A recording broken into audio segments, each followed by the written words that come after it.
Hello, beautiful beings of light. People ask me a lot about the astral travel that I spoke of in my book, Echoes of an Ancient Dream, and in some of my talks. And I wanted to throw some things out there. I think we've all astral traveled on some level. I tend to have a lot of my learning happens at night with my spirit guides, with the Legion that's around me.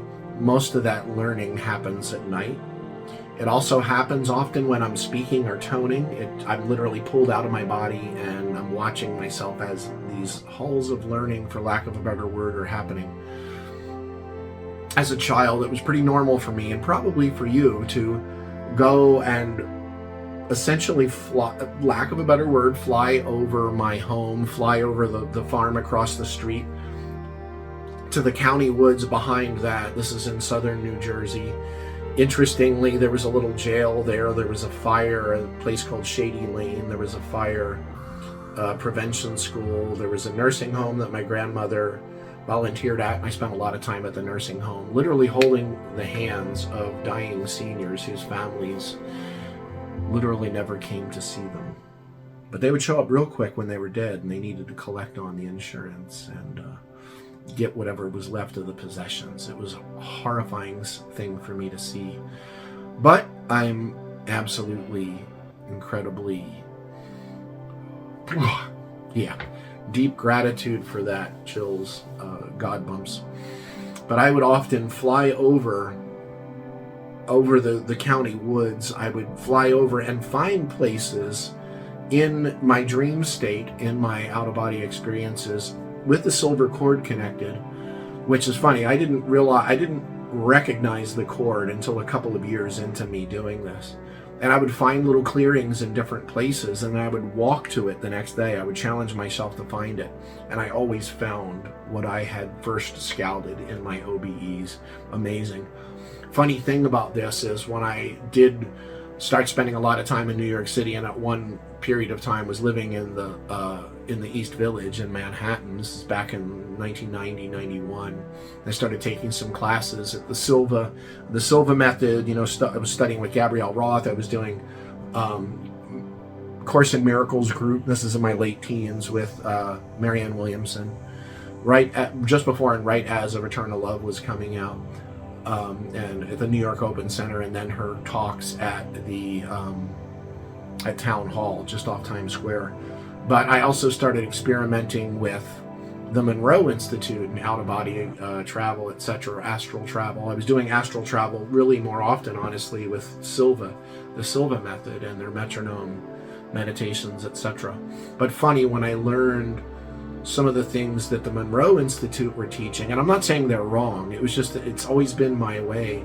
I don't seem to fit into standard teachings. I always kind of have to find my own path.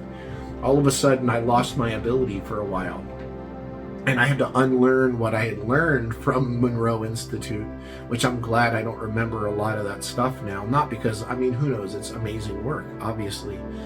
For me, though, it took me out of my click track, so to speak. And then after a couple of years, when I moved down to Florida in 1993, all of a sudden the ability came back. And I still have it today. I have a lot of strong dreams. I have a lot of apocalyptic dreams, and there's multiple levels of what that means. A lot of dreams with transdimensionals, aliens, extraterrestrials, which are all slightly different in character. The out-of-body experience is something as a child that prepared me for the intensity or the openness of the toning and working with the Aramaic. Not because of the Aramaic as a language, but because I was taught it in a much more light language way. Sort of Lemurian, Mu, Atlantean feelings, senses of something that's right here in front of your face. But if you're looking at the letters on the page, you'll never see it. It'll never happen. You'll never have the communication.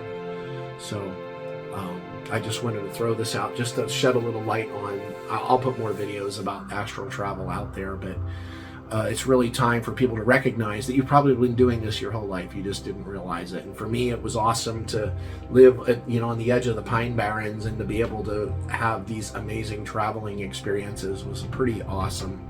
pretty awesome experience for me that I went about pretty full on for about 10 years.